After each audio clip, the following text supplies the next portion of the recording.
Salut à tous les amis, bienvenue dans le podcast Hors-jeu Capital. Très heureux de vous retrouver une nouvelle fois pour parler de football et du Paris Saint-Germain pendant une heure avec vous. Vous le savez, depuis le début du confinement, on est avec vous pour continuer le podcast et parler des divers sujets qui rythment l'actualité, et même s'il n'y en a pas beaucoup, mais on a quand même de quoi discuter, notamment aujourd'hui avec les championnats européens qui commencent un peu à se décanter sur la reprise du football et notamment d'autres sujets. Mais je vais déjà vous présenter l'équipe qui va m'accompagner une nouvelle fois. C'est la même toutes les semaines, et c'est l'équipe titulaire maintenant, hein. Elle s'accroche, elle est fidèle au poste. Et je vais commencer avec Mousse. Comment ça va, Mousse? Salut à tous. Bah écoute, ça fait du bien un peu de déconfinement, donc on est un peu plus libre de nos mouvements, mais on fait toujours attention, mais donc ça va un peu mieux. C'est C'est cool. ça, le déconfinement. Donc, on peut commencer à ressortir un peu. Ça nous aère un peu l'esprit. Yacine Amnet qui était avec nous également. Comment ça va, Yacine? Ça va, salut à tous. Ça va bien, merci. Toi aussi, ça te fait du bien un peu le déconfinement. T'es sorti un peu dehors? On profite. Ouais, après, on fait pas n'importe quoi non plus, hein, parce que C'est bien, d'ici Yacine. là, qu'on soit reconfiné. C'est important de le dire, justement, parce qu'il faut Ouais, contrôler les gestes barrières et T'as de... trouvé à quoi faire d'ouvert, ça va. ouais, déjà, c'est déjà pas mal. Contrairement au dernier. Alors, Ouais, voilà, ça le dernier fait là, du de bien. l'équipe fait partie également de la rédaction de Paris United. Clément Pernia. Comment ça va, Clément? Bah ça va. Écoute, j'ai eu des retours positifs sur mes cheveux longs, donc je vais laisser pousser un peu, on verra. Ah, de toute Ah, façon, t'as fait un style surfeur un peu, c'est cool. Voilà, ça fait un peu stylé, tu vois, avec le bronzage et tout. Enfin bref. de toute façon, maintenant, comme on va les publier sur YouTube, les podcasts, les gens verront qui a été chez le coiffeur. Bon, là, je pense que vous avez vu. Mousse a été chez le coiffeur. Yacine a été chez le coiffeur. J'ai été chez le coiffeur. Et Clément, on n'a pas eu encore l'occasion comme il travaille. Mm. Vous voyez, de toute façon, il y a juste à voir la coupe, hein. Si c'est un Ah, peu. lui, Ouais, avec les cheveux qu'il a, faut qu'il réserve un après-midi entier, tu vois. Il y a du taf en même temps, c'est pour ça qu'ils ne c'est prennent ça. pas. Surtout que Et ouais. surtout que les coiffeurs ont du boulot en ce moment. Ils ont des agendas bien remplis. Et justement, nous aussi, on a un agenda bien rempli aujourd'hui avec vous pour parler avec vous. Donc, on va dérouler dans le sommaire. On parlera tout d'abord des dernières infos, hein, liées à la crise sanitaire avec, je le disais, la possible reprise des championnats en Italie, en Angleterre. Alors, en Bundesliga, ça reprendra ce week-end, donc on en parlera tous ensemble. Ensuite, on évoquera la presse espagnole qui, on va dire, traite tous les étés, tous les mercatos de deux joueurs du Paris Saint-Germain tout particulièrement, avec d'un côté la presse pro-madrilène pour Kylian Mbappé, on verra, qui aurait pu partir même si la crise sanitaire n'était pas arrivée cet été pour le Real Madrid, et la presse pro-Barcelone, on va évidemment avec le cas Neymar, où on avait vu un grand feuilleton l'été dernier avec le possible départ du Brésilien, mais finalement il était resté avec l'intervention de Leonardo qui avait mis un peu les choses à plat. Et enfin, on terminera avec notre sujet rétro, comme on a déjà fait avec vous. On vous avait proposé le poste de numéro 10. On a fait la semaine dernière les numéros 9 au Paris Saint-Germain. Et cette semaine, on fera les défenseurs centraux historiques du Paris Saint-Germain. Et il y a également beaucoup de choses à dire. Ça nous permettra de traverser un peu toutes les époques du Paris Saint-Germain, les années 2000, les années 90, même les années 80, avec évidemment nos deux spécialistes, Yacine et Mousse, qui ont une culture du Paris Saint-Germain. Ouais, plus De vieux, sur quoi. les défenseurs, plus Yacine, hein. Je vais pas. Vous avez tout, on pourra tous en parler, évidemment. Et vive Sami Traoré. Et Vive, tu pourras glisser un mot sur lui parce qu'il nous avait fait, je pense que vous connaissez tous cette fameuse montée où il avait failli marquer son but en dribblant 4-5 joueurs. Il nous avait fait une chèque Diabaté. Donc le sommaire est présenté, les amis. On va commencer avec donc le premier sujet, les informations qui arrivent un peu partout maintenant liées à la crise sanitaire et au Covid-19, avec la possible reprise du championnat. Alors vous le savez, en France, le championnat de football est arrêté et stoppé jusqu'à septembre. Le gouvernement a décidé ainsi, mais ça bouge dans les autres pays, et notamment, donc, je le disais, en Allemagne, où la Bundesliga va reprendre ce week-end officiellement la compétition. Alors évidemment, ce sera des matchs avec des stades à huis clos, mais voilà, le championnat reprendra. C'est pas la même situation encore en Italie. Les dernières infos des RMC Sport dévoilent que la Serie A aurait voté pour une reprise le 13 juin. Donc ça laisse encore quelques semaines d'entraînement. Les Espagnols, eux, ont repris l'entraînement, mais pour l'instant, pas de date fixée. Et en Angleterre, c'est un peu plus compliqué avec leur fameux projet Restart, puisque la situation dans le pays est encore un peu catastrophique. Beaucoup de gens tombent malades encore tous les jours, et beaucoup de joueurs se sont exprimés d'ailleurs sur le fait de ne pas vouloir reprendre la compétition pour l'instant. Donc c'est un peu plus compliqué avec les autorités, mais on aura l'occasion d'en reparler dans ce podcast. Déjà, je voulais vous poser une première question, faire un petit tour de vidéoconférence. Mousse, cette reprise en Bundesliga, est-ce que tu penses que, on en a déjà parlé un peu dans le podcast la semaine dernière, mais est-ce que tu penses que ça peut faire avancer les choses, ça sera le premier détonateur, notamment avec le cas de ce week-end où le championnat va reprendre. Est-ce que ça sera valeur d'exemple pour, on va dire, l'Europe pour savoir si une possible reprise du foot est possible? Ouais, bah déjà, il faut rappeler que les Allemands font partie des premiers, ce sont les premiers à avoir repris, il me semble, en tout cas en termes d'entraînement et entraînement collectif. On rappelle aussi que c'est un pays qui a été beaucoup moins touché que l'Espagne, la France et l'Italie. Donc ouais, ça aura valeur d'exemple parce que je pense que ça va peut-être, si la journée se passe bien ce week-end, et si effectivement le foot reprend ses droits et qu'il n'y a pas de situation alarmante ou aggravante une fois cette journée passée, bah, évidemment que ça, bah déjà, ça confortera les Espagnols qui ont, eux, repris l'entraînement et aussi les Italiens qui ont annoncé une date selon nos confrères d'RMC. Donc, ouais, moi, je pense que ça peut être à titre d'exemple, ça peut être pas mal. Après, je sais qu'on a vu passer cette semaine dans la presse des cas, que ce soit en première division allemande ou en seconde division allemande, de joueurs infectés par le Covid-19. Donc, il faut voir. A priori, les Allemands ont mis beaucoup de choses en place pour sécuriser les joueurs.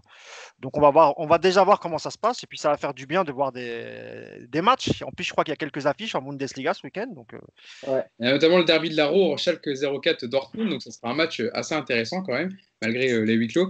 Yacine nous en parlait un peu. C'est vrai que voilà, la Ligue allemande a déclaré jeudi qu'elle avait déjà enregistré 10 cas positifs sur les 1724 joueurs testés, membres de personnel testés dans les 36 clubs des deux premières divisions. Est-ce que tu penses que justement enfin, un retour, on va dire, de la crise sanitaire, est-ce que ça pourrait, si ça se touchait, ça venait à toucher quelques joueurs et qu'on ait des cas de joueurs voilà, qui deviennent positifs après ce week-end de Bundesliga, est-ce que ça remettrait tout en cause et on aurait l'arrêt du championnat allemand? Bah, oui, c'est obligatoire puisqu'on entend à peu près partout qu'au-delà de 4 cas, on serait obligé de mettre les équipes en quarantaine qui pourraient plus affronter personne. Donc, 4 cas, ça va vite apparemment puisqu'on commence à tester les gens, on commence à découvrir des cas. En fait, le truc, c'est que c'est un peu comme dans la vie de tous les jours. C'est-à-dire qu'en vérité, si on avait testé plus de monde, évidemment qu'on aurait un nombre de cas beaucoup plus élevé. Puisqu'on a les asymptomatiques, ceux qui ont des symptômes, ceux qui sont dans un état grave, etc. Donc, on n'a pas testé tout le monde. Maintenant, quand on va commencer à tester, c'est obligatoire qu'on va trouver des cas. Donc oui, après, en fait, pour une fois, je vais avoir un avis moins tranché que d'habitude. C'est que j'ai l'impression que finalement, c'est vraiment le temps qui dira qui a fait les bons choix. Parce que, à part le fait de dire, entre guillemets, qu'en France, on s'est peut-être précipité, dans l'arrêt en tout cas, en se disant peut-être qu'on aurait pu attendre 2-3 semaines pour dire on va voir ce qui se passe. Au-delà de ça, personne n'a de certitude. On voit bien que les Italiens, ils voulaient reprendre plus tôt. Finalement, c'est aujourd'hui le 13 juin. Que les Espagnols, ils voulaient reprendre, qu'il n'y a pas aujourd'hui de date. Les Allemands, voilà, mais on commence à avoir des cas. Il y a quand même le cas de Dresde dans D2 qui est forfait, enfin pas forfait parce qu'ils vont reporter les matchs, mais qui l'équipe est en quatorzaine donc qui ne pourra pas reprendre ce week-end. Voilà, ça fait beaucoup de choses. Et en vérité, on n'a aucune certitude. Et on navigue un peu à vue. En fait, chacun fait un peu comme il veut. Et en fait, chaque cas pourra justifier ou non de sa bonne décision, quoi. Ouais, Clément. Bah, moi, j'ai pas forcément la même lecture dans le sens où, oui, c'est vrai qu'on n'a pas de certitude, mais on en a quand même un peu. C'est-à-dire que un pays comme l'Espagne a testé ses joueurs. Et là, tu as cité le chiffre de 10 cas positifs sur 1700. C'est ça. Pour moi, c'est révélateur. 10 cas positifs sur 1700. Est-ce qu'une entreprise s'arrête si 10 de ses salariés sur 1700 sont contaminés? Je ne pense pas. Donc, je pense que c'est une bonne nouvelle qu'il n'y ait que 10 contaminés par pays. Et je pense que ça encourage à la reprise des championnats, au contraire. Alors là, vous allez me dire, oui, c'est un sport de contact, machin. S'il y a 4 mecs dans l'équipe, toute l'équipe peut être contaminée. Bah, écoute, pour le moment, ce n'est pas le cas. Pour le moment, il suffit de mettre ces quelques cas minoritaires en quarantaine, comme s'ils avaient une blessure, même si on sait tous que ce n'est pas une blessure. Et le championnat reprend à la normale. Moi, je pense que c'est plutôt positif, les signaux envoyés. L'Allemagne est un pays qui peut tester parce qu'il pratique le test. Aujourd'hui, il a extrêmement peu de cas au final comparé au nombre de joueurs total, au nombre d'acteurs total. Et ça montre que la France a une nouvelle fois pris une décision précipitée, à mon sens, parce que les chiffres aujourd'hui, dans tous les pays autour de nous, montrent que le football peut reprendre en prenant les bonnes précautions. Yacine, vas-y, tu peux, Ouais. vas-y, ouais. Juste une chose, c'est que là, on commence à voir aussi, par exemple, en Angleterre, où ils ont dit attention, on va demander aux joueurs de tacler en tournant le visage. Ouais, Attention, ouais, mais ça commence comme ça. Va pas falloir cracher. Et cracher, vous savez que, juste une chose, le truc du crachat, c'est pas juste les footballeurs qui crachent sur le terrain par réflexe ou par nervosité. C'est une question physiologique, c'est-à-dire que quand vous courez, vous faites de gros efforts, il y a les muqueuses qui travaillent, et donc vous êtes obligé de cracher. Moi, je vois que doucement, on commence à faire quand même à parler de choses. Attention, moi, encore une fois, je dis pas que l'avis de Clément n'est pas le bon. Encore une fois, aujourd'hui, on n'a pas de certitude, mais je vois des choses qui commencent à se dire. Voilà, moi, j'aimerais bien savoir comment on va faire deux mecs en train de transpirer sur un corner. Est-ce qu'il n'y a pas de marquage? Est-ce qu'il y a un mètre de marquage? Est-ce que, enfin, doucement, Ouais, doucement, vous allez voir les problèmes. Quand on va arriver à la réalité, Yacine, il va se passer des choses. ces deux mecs-là, ils sont testés négatifs. Ils ne sont pas affectés par la maladie aujourd'hui. C'est ça que je Oui, mais En fait, je voulais tu peux être juste testé dire, négatif et testé positif 3 jours après. Yacine, Et juste bah, pour dans ce cas-là, il y rebondir. aura des- oui. Pas tout Attendez ça, les gars, juste pour C'est ça le rebondir sur problème. ce qu'a dit Mais bon, Yacine, il y a des phases de jeu, c'est ça que je voulais dire, il y a des phases de jeu où on va voir l'attitude des joueurs, et notamment tu parlais du corner, et moi c'est la question que je me posais. Quand il y a un corner, il y a un attroupement de joueurs dans la surface, et avant les histoires de Covid, un corner, c'est des tirages de maillots, on est serrés les uns contre les autres, il y a les coups francs, pareil, les joueurs sont alignés pour faire le mur, bon c'est les joueurs de la même équipe, certes, mais tout de même, et sur certaines phases de jeu, vraiment, il va falloir étudier l'attitude des joueurs pour voir déjà si eux-mêmes il y a une crainte. Parce que quand tu es testé dans ton club, quand tu joues avec les gens qui ont été testés qui ne sont pas positifs, bah, là, à la rigueur, tu as un peu de crainte, tu peux aller au contact, etc. Quand tu vas affronter un adversaire dont tu ne sais pas si tout a été fait correctement, mais j'imagine quand même que les Allemands sont sérieux et que les joueurs qui seront sur le terrain ne seront pas infectés. Mais imaginons qu'entre le moment où il est testé et le jour du match, je ne sais pas si c'est passé 24 heures, peut-être qu'il a pu l'attraper. Donc voilà, comme le dit Yacine, sur les phases de jeu, ça va être intéressant de voir le comportement des joueurs en tout cas. c'est ça, Clément, que disait voilà, Moussa et Yacine, c'est que un joueur peut faire effectuer un test lundi, et puis après il rentre voir sa famille et autres, aller faire les courses, et puis Mais c'est partout pareil. C'est partout pareil. Dans une entreprise, c'est pareil. À la poste, c'est pareil. Chez le médecin, c'est pareil. Chez l'infirmière, c'est pareil. Moi, je veux bien. Vous avez raison. Hein. Sauf que chez les postiers, Clément, il n'y a peut-être pas autant de promiscuité quand tu joues un match. Enfin, le postier, il a sa position. Moi, je travaillais un peu à la poste quand j'étais jeune. J'ai fait un peu de tri. Et tu as des positions, donc je pense que ça a été réaménagé. Mais là, on parle de gens qui sont obligés de se toucher. Ouais. Tu vois, c'est pour ça que c'est un tout petit peu différent. Quoi, tu vois. On verra ce que ça donne. Je sais pas. Yacine, tu voulais réagir? Non, c'est juste pour dire par rapport à ça, c'est que en fait le problème du test, c'est que si les joueurs étaient testés et ne rentraient plus chez eux, on pourrait dire que. Mais en fait, à partir du moment où tu rentres chez toi, ta femme elle va faire les courses, elle peut revenir contaminée, te contaminer toi, et 2 jours après. Mais après, je pense qu'ils les ont responsabilisés, Yacine. Je pense qu'ils ont été responsabilisés. Ouais, tu es obligé de il y a rentrer un chez toi. protocole. Oui, je veux dire, il y a sans doute un protocole qui suivent lorsque, par exemple, leur femme fait les C'est pour ça que courses. les Anglais avaient parlé justement presque de faire 2 mois isolés. Les joueurs ont dit c'est même pas la peine d'y penser. Mais en fait, c'était finalement la solution la plus simple à gérer. Bien sûr. Tu prends les joueurs, tu les testes, ils sont négatifs, tu les mets à part pendant 2 mois, ils jouent, et ils se rencontrent entre négatifs et ils côtoient personne. Et en Mais France, moi, je suis d'accord avec Clément. Hein. J'avais dit au début que j'étais pour l'arrêt, et finalement, j'ai fait marche arrière parce que je pense qu'on a été un peu trop vite.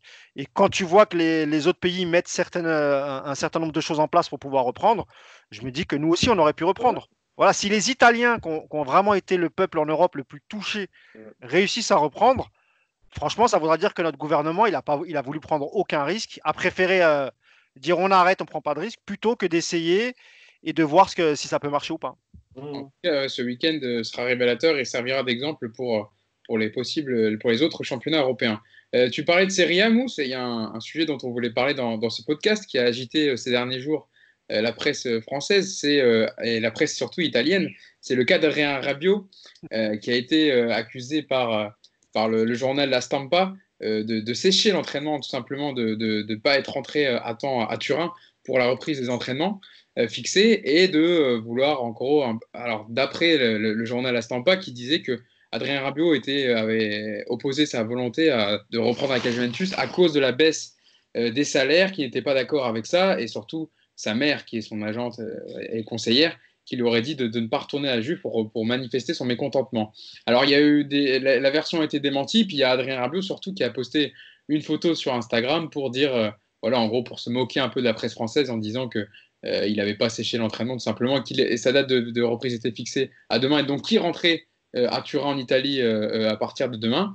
Mousse, pour faire un petit bilan un peu de tout ce qui est sorti, de ce qu'on sait, Adrien Rabiot finalement n'a pas du tout séché l'entraînement de la Juventus. Non, en fait, il y a pas de. L'entraînement, il n'a pas encore repris. En fait, ce qui se passe, c'est que je pense ils lui ont annoncé une possible date de reprise le 18 mai.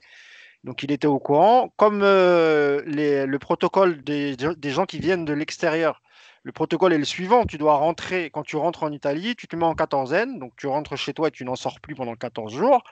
Et ensuite, ils avaient fait le calcul pour pouvoir reprendre le 18. Et d'ailleurs, dans la presse, il avait été dit que Cristiano Ronaldo est rentré depuis le 4 mai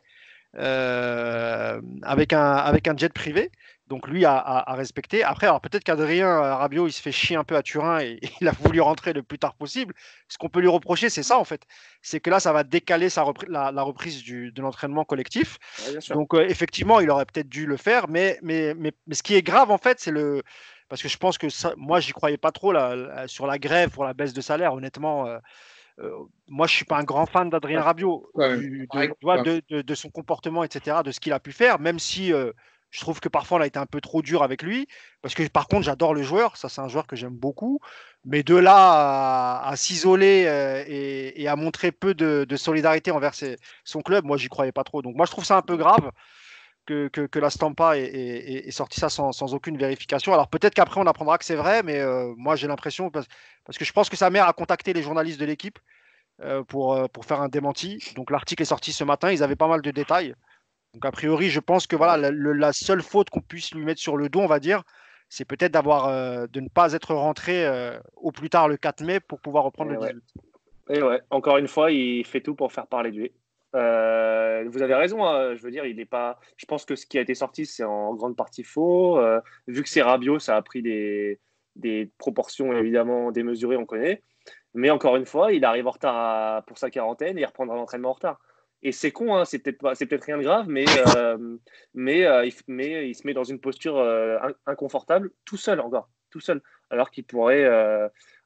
C'est peut-être pour d'autres raisons, Clément. Hein. Peut-être parce qu'il a envie de partir et peut-être voilà, il se dit je vais me mettre un petit peu en porte-à-faux, comme ça ils me laisseront partir. Mais quoi qu'il arrive, il est fautif. Quoi qu'il arrive, il est fautif. Oui, je suis d'accord. Donc, mais ce qui a été dit, ça a quand même été amplement exagéré. Et je trouve que voilà, c'est le salir pour pas grand-chose, mais ils auraient pu être plus honnêtes, plus tu vois.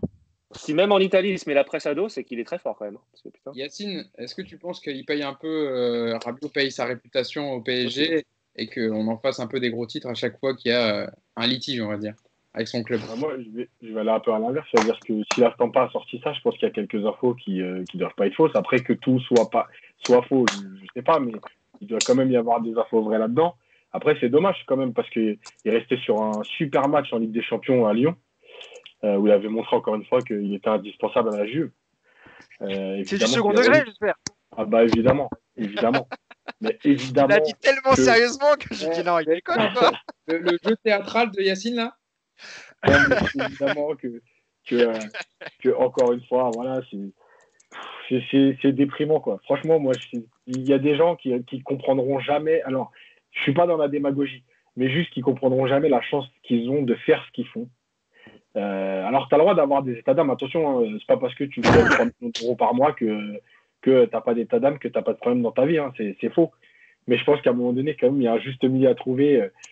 Voilà, il est tout le temps. Et moi, tu sais, ce qui me fait rire, c'est quand je lis les papiers, quand j'écoute les émissions, on oublie souvent, on parle souvent de Rabiot de 2018 jusqu'à maintenant, depuis l'histoire de l'équipe de France. Mais on oublie souvent qu'en 2015, Laurent Blanc, il est à genoux devant lui et que Rabiot veut partir à la Roma et qu'il passe 6 mois à ne pas jouer jusqu'au mois de décembre. Ça, on a l'impression que tout le monde l'a effacé. Il avait 19 ans. Il se permettait déjà de se dire ok, c'est pas grave, je prolonge pas, je joue pas. Même si mon entraîneur, il me kiffe, il fait tout pour me mettre dans les meilleures conditions. Et même pendant sa formation, Yacine, tu peux même remonter même avant ça. Oui. Il y a des histoires pendant sa formation. Mais bien sûr. Mais depuis, bien sûr, parce qu'à City, il reste que 6 mois.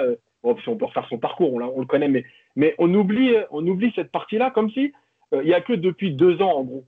Mais en fait, Laisse c'est non, parler c'est depuis Clément. Clément, toujours. il l'adore, lui. Lui, il va relever son image, hein, Clément. Bah Dis-nous un non, mot mais sur Rabiot. je me demande si celui qui a pas le mieux géré Rabiot, c'est Ancelotti au début. Je me demande si c'est pas lui qui avait le mieux géré à l'époque. Il était très jeune. Il s'entraînait un peu avec le groupe pro. Et d'ailleurs, je crois qu'Ancelotti le reveut à Everton aujourd'hui, il me semble. Il aimerait bien l'avoir. On parle en Angleterre qui aimerait bien le recruter. Ouais. Ouais. J'ai vu. Non, mais j'ai rien à dire en fait. Genre, moi, les mecs comme ça qui se démarquent au-dessus de leur club, ça m'a toujours saoulé. Lui, en plus, c'est envers le PSG qu'il a fait ça. On a tout dit sur lui, on a tout dit. Il fait tout pour se faire remarquer et ça lui cause des torts, même en Italie. Donc, c'est triste pour lui. Et je vois que quand on parle de Rabiot et Paris Saint-Germain, on ressort des vieux démons. Hein. Je voyais dans les yeux de Yacine Clément que c'était à 2 doigts d'exploser. Pas moi, t'as vu? Moi, je suis resté zen. Ouais. Moi, j'aime bien Rabiot. Hein. Moi, j'aime bien ce mec. Je sais pas, moi j'ai toujours bien aimé ce mec. Parce que j'ai parlé avec d'autres joueurs qui l'ont côtoyé et je te jure, le portrait qu'ils m'ont dépeint, il est loin de ce que la presse a mis sur lui, etc. Honnêtement, c'est pas. Tous les mecs qui l'ont fréquenté te diront Rabiot, c'est un bon mec, quoi. C'est un mec gentil, respectueux. J'avais parlé de ça avec Momo Sissoko. J'avais fait la première interview. Il m'avait dit, je te jure, hein, dans un vestiaire, Rabiot, il est respectueux des anciens. C'est pas un fouteur de merde. Au point d'arriver en retard le jour de la finale de la Coupe de France, tout ça. Ouais, mais oui, mais Cavani est arrivé en retard, lui, d'Uruguay 4 jours. L'avait dit pareil, tu vois. Tu peux faire le décompte. Rabiot peut-être qu'il en collectionne un tout petit peu un peu plus que les autres, mais franchement, il a que 23-24 ans, donc ouais, mais 24 ans. Mais bon, encore une fois, on n'a pas, enfin, les gens savent pas très bien ce qui s'est passé entre Antero Henrique à la fin quand il part, etc.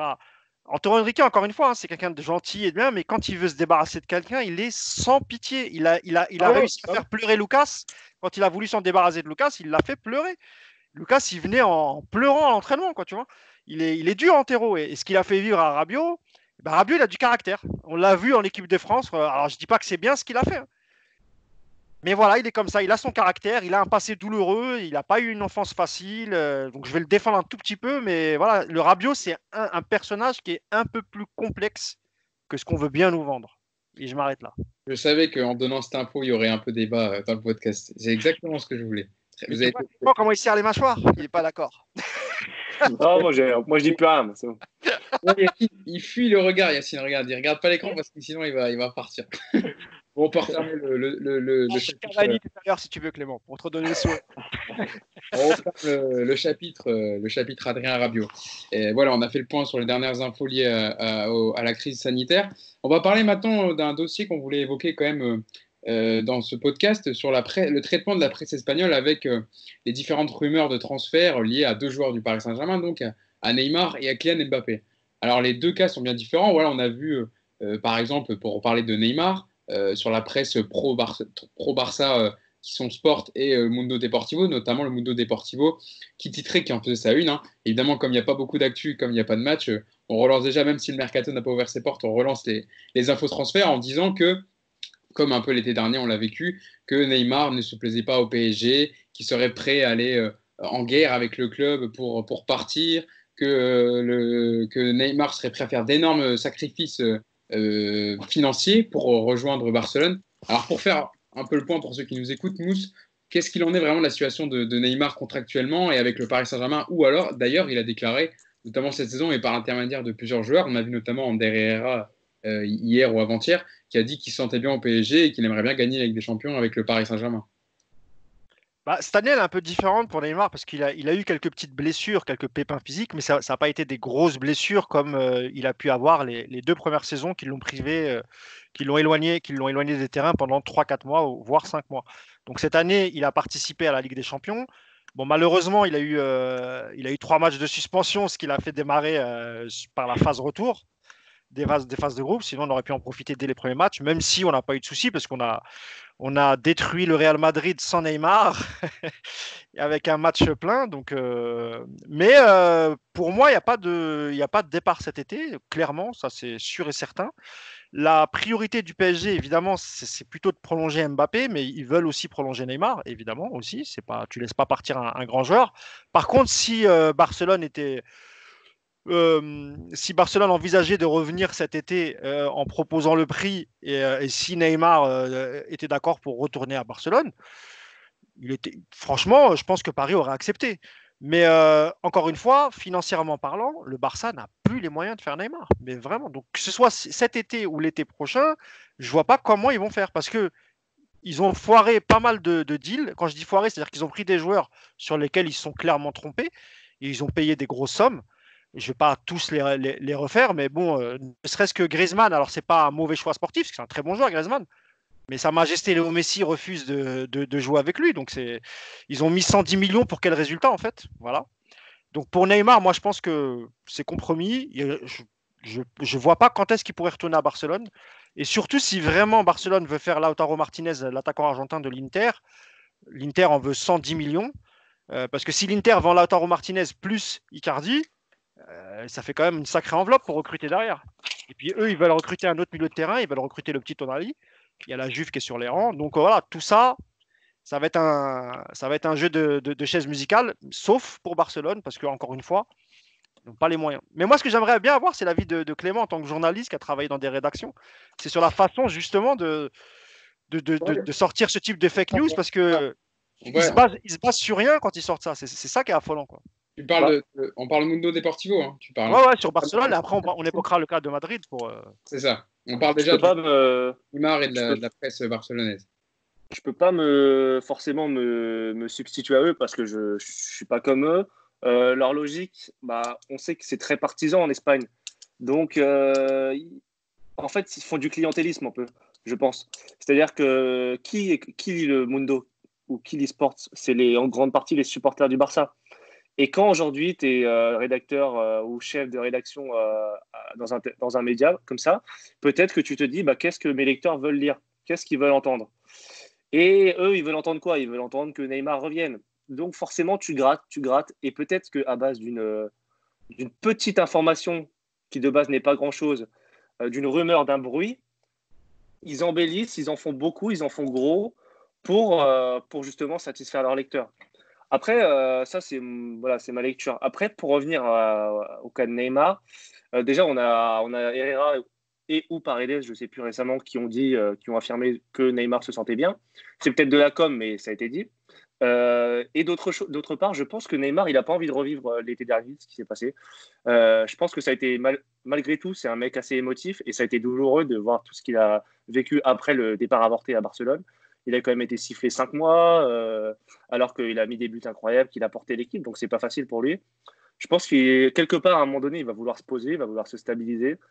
Faire des siennes comme ça tous les étés, ça va pas être possible. Et en plus, par rapport au contexte de cette année, j'envisage pas forcément un départ de Neymar. Et en plus, à titre individuel, j'aime beaucoup ce joueur et cette personne, et je pense que voilà, j'ai envie de croire qu'il a envie de rester un peu au PSG et qu'il s'attache un peu malgré tout au club. Donc, je le vois rester longtemps. Yacine, toi, c'est quoi ta lecture de la situation par rapport au cas Neymar? Alors, juste pour aller un peu plus loin, Clément, sur les journaux, en fait, il faut savoir que ces journaux, c'est des journaux pro-Barcelone ou pro-Real. Et en fait, c'est aussi la communication du club. C'est-à-dire que ça sert aussi de moyen pour vendre, pas que le papier, je parle. C'est aussi un moyen de déstabiliser le club, déstabiliser le PSG quand ils veulent un joueur du PSG, et ils font la même chose sur d'autres clubs, évidemment. Voilà, et c'est pour ça que les infos ne sont pas tout à prendre au premier degré, c'est aussi pour embêter le PSG, c'est aussi pour lancer quelque chose. La preuve, c'est pour plaire à leurs lecteurs aussi. Oui, l'histoire de la remontada, elle est symptomatique. Ça veut dire que nous, on a des médias ici qui te disent que le Barça est capable, s'il y a un club qui est capable, c'est le Barça, etc. Là-bas, on a des journaux qui te disent oui, on est capable, oui, on va le faire, voilà pourquoi ils vont le faire. Et ils t'expliquent en plus comment ils vont le faire et pourquoi ils vont le faire. Tu vois, ce qu'on n'a pas vécu ici. Nous, on t'expliquait comment on allait, nous, en prendre 6. Par contre, eux, ils t'expliquent comment ils vont mettre 6, etc. C'est aussi un truc de com du club, quoi. C'est un support com du club. Voilà, les journalistes sont avec le club, ils travaillent avec le club. Pour l'histoire Neymar, je pense que une fois qu'on a dit qu'aujourd'hui, dans le foot, tout est possible et que, voilà, la vérité, c'est que s'il y a bien une année où on ne voit pas Neymar partir, c'est cette année. Parce que ça va mieux au club, parce qu'il y a la crise et qu'il y a des clubs qui n'ont plus... Déjà, le Barça n'avait pas les moyens quand il n'y avait pas la crise.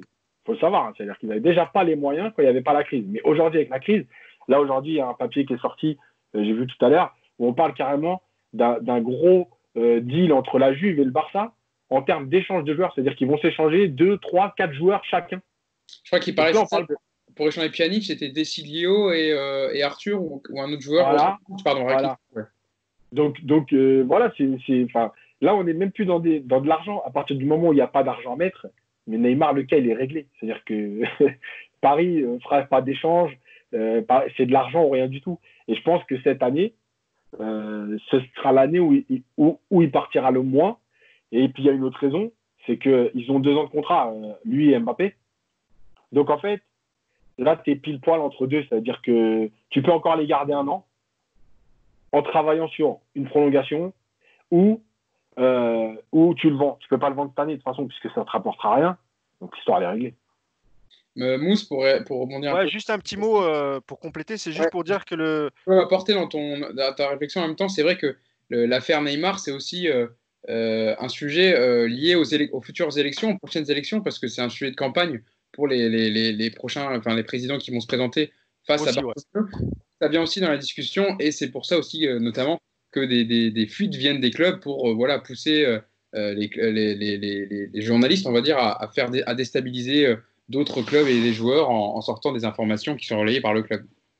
D'ailleurs, je crois qu'il me semble que celui qui l'avait fait venir à Barcelone, c'était Laporta, non? Ou c'était pas... Ouais, parce qu'apparemment, j'ai cru qu'au début, il voulait pas trop se présenter, puis finalement, il y a des rumeurs qui disent que comme quoi il est chaud. Ouais, bon, écoute. Moi, ce que je voulais dire, c'était que par rapport à Neymar, c'est aussi surtout l'arrivée de quelques joueurs qui lui ont fait du bien, je pense, et le départ de certains. Je pense que le départ de Dani Alves, ça a fait du grand, parce que c'était quelqu'un qui parlait tout le temps dans son oreille, qui avait, pour moi, selon les informations que j'avais, qui n'avait pas une super influence, en tout cas dans le vestiaire. Et peut-être l'arrivée de mecs comme Herrera, Keylor Navas, sont des mecs qui ont joué dans des grands clubs, qui ont glané des trophées, notamment Keylor Navas. Je pense que ça lui a fait du bien. L'arrivage de joueurs frais, même des mecs comme Sarabia, parce que tu sens même à l'anniversaire, tu as vu Herrera, il s'est éclaté à l'anniversaire de, je sais plus si c'était celui de Cavani ou de Neymar, mais bref, tu as l'impression qu'il y a une meilleure cohésion cette saison dans le vestiaire que l'année dernière. Pour parler maintenant du cas de Kylian Mbappé, qui est bien différent, il faut le comprendre, parce que contrairement au FC Barcelone, qui n'a pas beaucoup de moyens et n'a pas beaucoup de marge financièrement pour acheter un joueur comme Neymar, voire pas du tout. On l'a vu l'été dernier, puisque la direction sportive du Barça voulait échanger plusieurs joueurs avec de l'argent pour avoir Neymar. Le Real Madrid, la situation est différente. Eux, ils ont les moyens. En plus, les relations entre les deux clubs, entre le PSG et le Real Madrid, sont bien différentes. Les deux présidents, Florentino Pérez et Nasser Al-Khelaifi, s'apprécient. Donc voilà, il y avait même une information, c'était Jérôme Roten qui la disait à l'antenne de l'After, que le transfert de Mbappé avant la crise sanitaire était quasiment bouclé avec le Real, mais du fait de la crise de la pandémie, ça a retardé évidemment tous les gros deals, on va dire, d'1 an.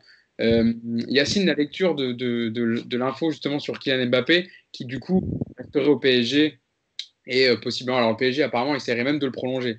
On verra bien si ça aboutit, mais c'est une situation vraiment différente de celle de Neymar. Même si évidemment la presse pro-madrilène que sont AS et Marca pousse comme Sport et Mundo Deportivo. Mais je pense tout simplement qu'il y a un élément essentiel pour Mbappé qui fait que le Real Madrid ne va pas pousser tout de suite, c'est son âge. C'est-à-dire que s'il avait 25 ans, je pense que crise ou pas crise, c'était le moment.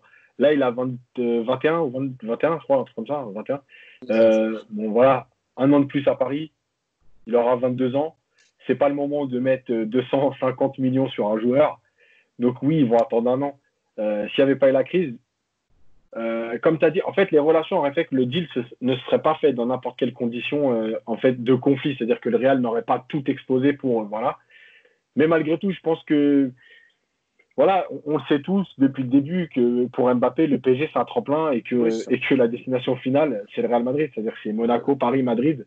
Voilà, c'était le chemin. En fait, finalement, c'est juste savoir quand. Alors, ce ne sera pas cet été parce qu'il y a eu la crise et parce qu'il n'y a pas l'argent.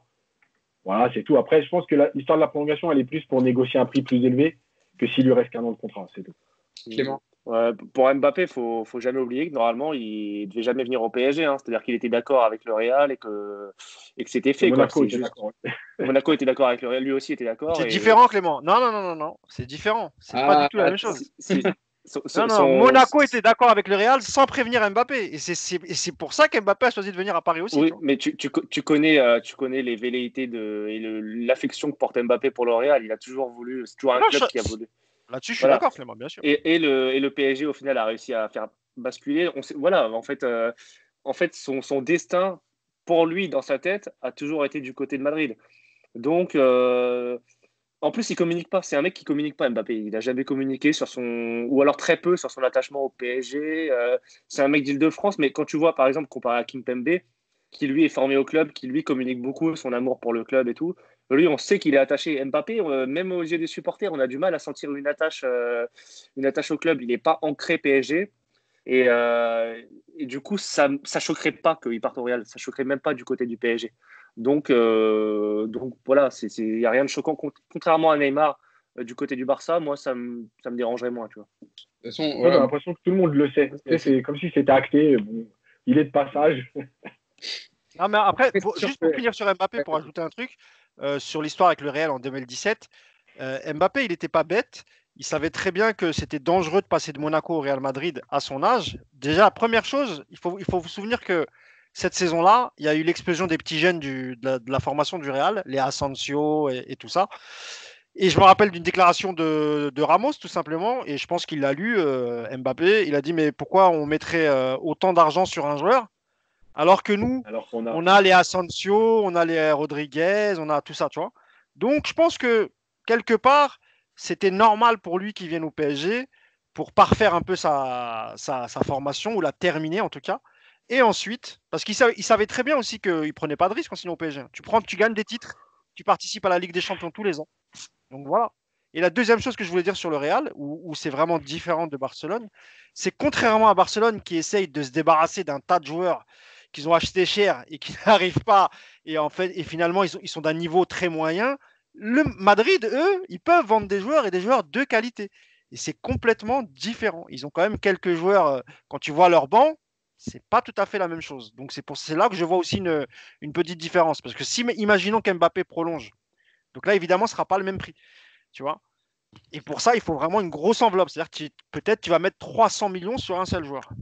Il faut des liquidités et il faut pouvoir aussi vendre certains éléments pour pouvoir compléter cette somme. Donc pour Madrid, on verra l'été prochain. Cet été, moi je ne sais pas s'il pouvait partir cette année. Je n'avais pas l'information. Peut-être que Jérôme Roten a raison. Là où je suis sûr, c'est que quand on se fait éliminer par Manchester United, cette saison-là, au début, il veut tout faire pour partir l'été d'après. Et finalement, il réfléchit, il se dit, je ne peux pas partir sur un échec comme ça, quoi. Il finit par rester en se projetant, en se disant, je partirai l'année prochaine. Peut-être que Jérôme Roten a raison. Moi, je n'ai pas l'info, honnêtement. Mais cet été, avec le Covid, il y a peu de chances qu'il s'en aille. Et puis, vu les derniers éléments, ces dernières coms, dont le Twitter où il avait dit que tout le monde parle, personne ne sait, mon équipe me manque. Bon, ça laisse peu de place au suspense. C'est ça. Donc, je pense que de toute façon, avec un tweet comme ça, il a assommé un peu la presse espagnole. Mais eux, évidemment, n'arrêteront pas de parler d'Mbappé.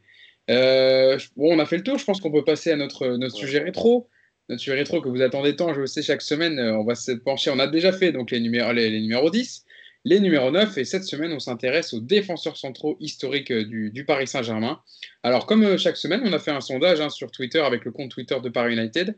On vous a demandé de choisir une charnière par décennie. Alors, vous avez été nombreux, vous avez été 3187 votants, merci à vous. Donc ça établit un classement. Donc, en première position, on a les deux défenseurs, on va dire, on ne s'attendait pas à la première place logique des défenseurs de la décennie 2010. Thiago Silva Marquinhos, la paire Thiago Silva Marquinhos qui recueille 60% des voix. Ensuite, des défenseurs un peu plus historiques, mais tout aussi compétents et de qualité. Ricardo, le défenseur brésilien, avec Alain Roche, qui sont en deuxième position avec 26%. En troisième position, Mario Yepes et Sylvain Arvan pour les années 2000. Et enfin, en dernière position, mais je pense aussi que c'est dû, évidemment, comme on le dit chaque semaine, aux époques par rapport aux époques des supporters du PSG qui votent, Jean-Marc Pilorget et Dominique Bahatonnet qui terminent avec 1% des voix. Mais comme chaque semaine, vous savez, on a notre défenseur ici des années 80, des années 70-80 avec Yacine. Il nous en parlera. On va commencer. Alors, vous savez, chaque semaine, avant de détailler un peu, de parler du classement, je vous demande de choisir un défenseur pour nous en parler un peu. Voilà, quel défenseur, quel joueur de cette catégorie de poste vous avez choisi de parler. On va commencer avec toi, Yacine. On fait dans l'ordre chronologique comme d'habitude. Toi, Yacine, tu as choisi donc Ricardo, le défenseur brésilien du PSG, qui a joué au PSG entre 91 et 95. À l'époque, au début où Canal+ est racheté par le PSG, où le PSG est racheté par Canal+, pardon, et qu'en face, évidemment, on est désireux de monter une équipe capable de rivaliser avec l'Olympique Marseille de Bernard Tapie. Et il fait partie d'une délégation, on va dire, de 3 joueurs que Michel Denisot recrute avec Valdo et Geraldao. Ricardo, franchement, c'est le premier vrai très grand défenseur du PSG. Très très bon dans les duels, très bon avec un bon pied gauche capable de relancer. C'était le vrai patron. C'est celui qui a aussi permis à Alain Roche de progresser et de passer un cap. Il formait d'ailleurs une très très bonne charnière avec lui. C'était aussi un homme de but parce qu'il marquait souvent sur corner. D'ailleurs, c'est lui qui marque le but contre Toulouse pour offrir le titre en 94. Ricardo, c'était quand même le capitaine de l'équipe du Brésil de 90. Et c'est le capitaine de l'équipe du Brésil normalement jusqu'en 94. Mais il se blesse. Voilà, il se blesse juste avant la Coupe du Monde et il ne peut pas la faire. Mais c'est normalement lui le capitaine et le taulier du Brésil, quoi. Et c'est aussi le défenseur de Benfica qui élimine l'OM avec la main de Vata, faut pas l'oublier. Donc voilà. Il y avait Valdo du coup aussi alors. Il y avait Valdo dans l'équipe aussi. Ouais. Parce que les deux viennent du Benfica en 91. Ouais. Voilà, Ricardo, c'est la classe. Voilà, c'était un joueur exceptionnel. Et puis c'est la charnière qui a fait. Il fait partie de la charnière qui a fait les 3 premières demi-finales consécutives. Mais sa première année, il est avec Geraldao, c'est ça, Yacine, hein? Ouais. C'est après que Roche arrive. Et voilà, en fait, quand on se qualifie en Coupe de l'UEFA, c'est là qu'Alain Roche arrive. D'ailleurs, je crois que Geraldao, il repart direct. Lui, franchement, il est dans les bids. Je pense qu'on pourra faire fois dans le podcast les bids du PSG. Il est souvent cité quand les gens font des flops, ils mettent toujours Geraldao dans les équipes flops du PSG. Là, il arrive un peu comme une star et tout. Un homme de coup franc avec une grosse frappe, on n'a jamais vu, bref.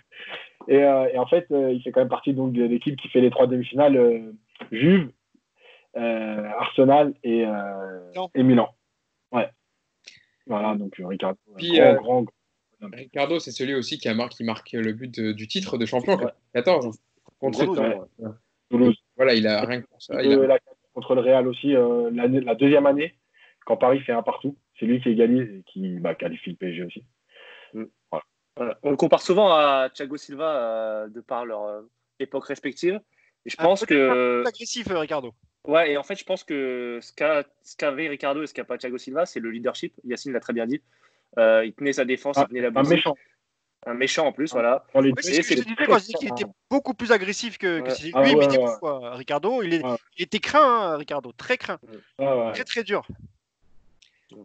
Mousse, toi, tu as choisi, on va se tourner vers toi, tu as choisi alors plutôt une charnière cette semaine.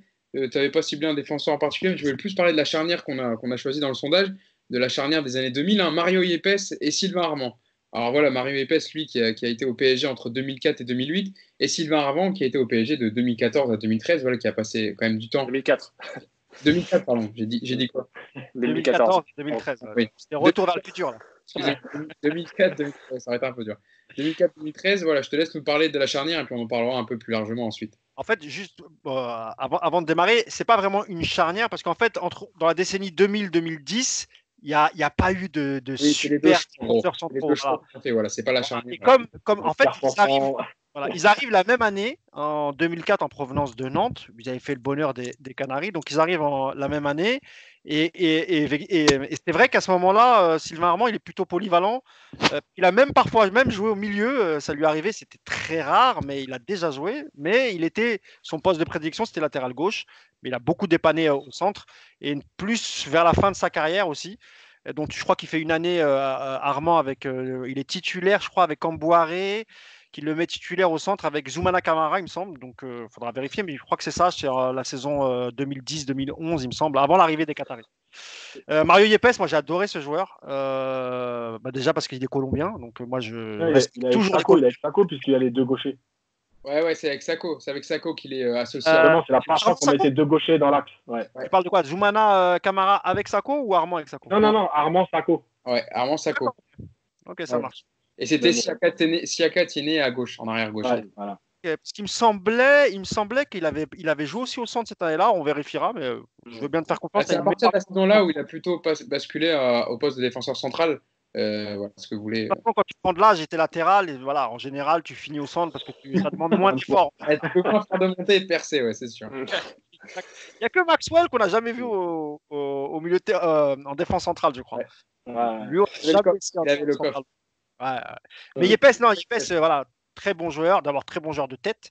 Il a mis quand même quelques buts. Ça, c'est pour la partie offensive. Mais défensivement, c'était un monstre. Moi, j'étais super content quand il signe en 2004. Bon, déjà, on sortait d'une super saison. Ça, faut dire ce qui est. Malheureusement, celle-là, elle ne sera pas aussi bonne que la précédente. Et d'ailleurs, Alilodzic, il part, je crois, l'hiver en février.